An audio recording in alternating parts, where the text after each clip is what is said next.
ഇന്ന് നമുക്കൊരു മുട്ടക്കറി ഉണ്ടാക്കിയാലോ. ഒരു പാൻ അടുപ്പിൽ വയ്ക്കുക. ചൂടായി കഴിയുമ്പോൾ ഇതിലേക്ക് വെളിച്ചെണ്ണ ഒഴിച്ചു കൊടുക്കുക.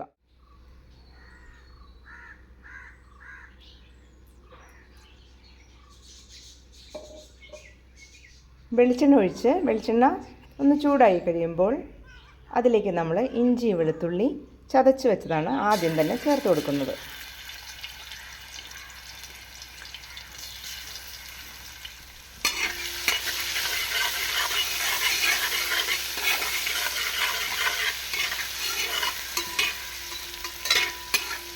ഇഞ്ചി വെളുത്തുള്ളിയുടെ ഒരു റോ ടേസ്റ്റ് മാറിക്കഴിയുമ്പോൾ നമ്മളിതിലേക്ക് ചേർക്കുന്നത് സവാള.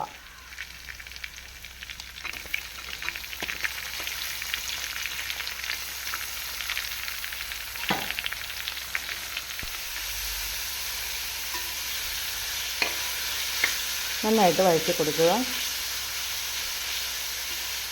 ഇതാ കറിവേപ്പില എടുക്കാൻ പോവുക കേട്ടോ.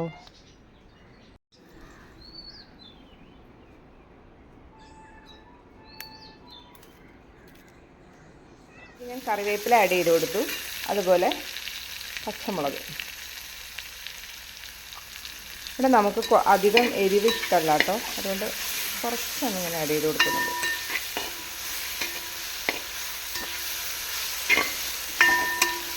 തക്കാളി ചേർത്ത് കൊടുത്തു. നന്നായിട്ട് വഴറ്റുക. അല്പം ഉപ്പ് ചേർത്ത് കൊടുക്കുക. ഇനി നമ്മളിതിലേക്ക് ആഡ് ചെയ്ത് കൊടുക്കുന്നത് മുട്ടക്കറിക്ക് ആവശ്യമായിട്ടുള്ള സ്പൈസസ് ആണ്. കുറച്ച് പൗഡറുകളാണ്. എന്തൊക്കെയാണെന്ന് വെച്ചാൽ ഇതിൽ മഞ്ഞൾപ്പൊടിയുണ്ട്, മല്ലിപ്പൊടി, കാശ്മീരി മുളക് പൊടി, കുറച്ച് വൈറ്റ് പെപ്പർ, അതുപോലെ എഗ്ഗ് മസാല. നമുക്ക് പാക്കറ്റിൽ അവൈലബിൾ ആയിട്ടുള്ള എഗ്ഗ് മസാല ഒരു 1 ടീസ്പൂൺ.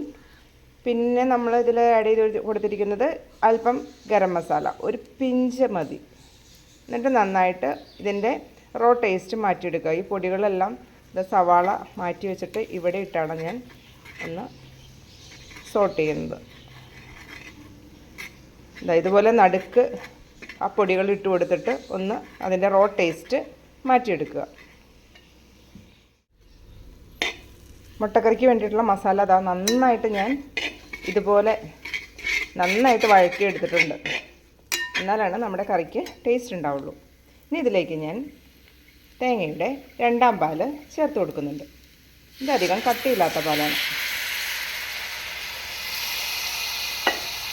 ഇനി നമ്മൾ കോഴിമുട്ട എടുത്ത് അതിൽ അല്പം മഞ്ഞൾപ്പൊടിയും കുറച്ച് മാത്രം മുളക് പൊടിയും ഉപ്പും ചേർത്ത് ഒന്ന് മാരിനേറ്റ് ചെയ്ത് വയ്ക്കുക. പാനിൽ അല്പം മാത്രം വെളിച്ചെണ്ണ ഒഴിച്ചു കൊടുത്തിട്ട് നമുക്ക് ഈ എഗ്ഗ് ഒന്ന് ഫ്രൈ ചെയ്തെടുക്കാം. പാനിലേക്ക് അല്പം മാത്രം എണ്ണ ഒഴിച്ചു കൊടുക്കുക. വെളിച്ചെണ്ണയാണ് ഞാൻ ചേർത്ത് കൊടുക്കുന്നത്. എന്നിട്ട് നമുക്ക് ഈ മാരിനേറ്റ് ചെയ്ത് വെച്ചിരിക്കുന്ന ഈ മുട്ട നമുക്കൊന്ന് ഫ്രൈ ചെയ്തെടുക്കാം.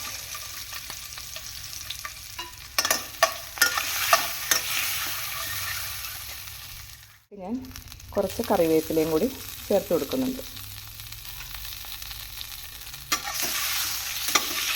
ഇങ്ങനെ ചെറുതായിട്ടൊന്ന് സോട്ട് ചെയ്തിട്ട് നമുക്ക് ഫ്ലെയിം ഓഫാക്കാം.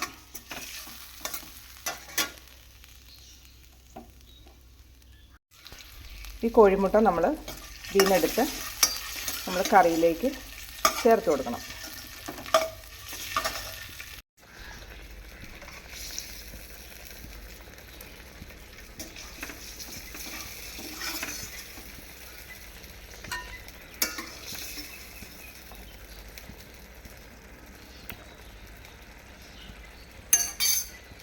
നമ്മൾ ആ ഫ്രൈ ചെയ്ത് വെച്ചിരിക്കുന്ന ആ ഒരു എണ്ണയില്ല, അതും കൂടി അല്പം ഒഴിച്ചു കൊടുക്കണം കേട്ടോ. ആ കറിവേപ്പിലയും ഇതിലേക്ക് ചേർത്ത് കൊടുത്തു.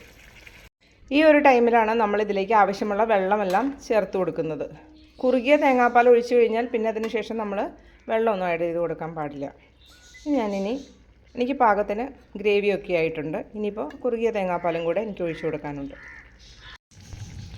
ഇതാണ് തേങ്ങയുടെ ആദ്യത്തെ പാൽ. അത് ഞാൻ ചേർത്ത് കൊടുത്തു. ഇതിലേക്ക് ഇനി പതിയെ തിള വന്നു കഴിയുമ്പോൾ ഒന്ന് പതുക്കെ അരികൊക്കെ തിളച്ചു തുടങ്ങുമ്പോൾ തന്നെ നമുക്ക് ഫ്ലെയിം ഓഫാക്കി വയ്ക്കാം. ഇതാ തിളച്ച് തുടങ്ങുന്നുണ്ട്. ഇനി മല്ലിയിലയുടെ ടേസ്റ്റ് ഇഷ്ടമുള്ളവർക്ക് മല്ലിയില ആഡ് ചെയ്ത് കൊടുക്കാം. എനിക്ക് മുട്ടക്കറിയിൽ മല്ലിയില അത്രയ്ക്കും ടേസ്റ്റ് ഇഷ്ടമല്ല, അതുകൊണ്ട് ഞാൻ ആഡ് ചെയ്ത് കൊടുക്കുന്നില്ല.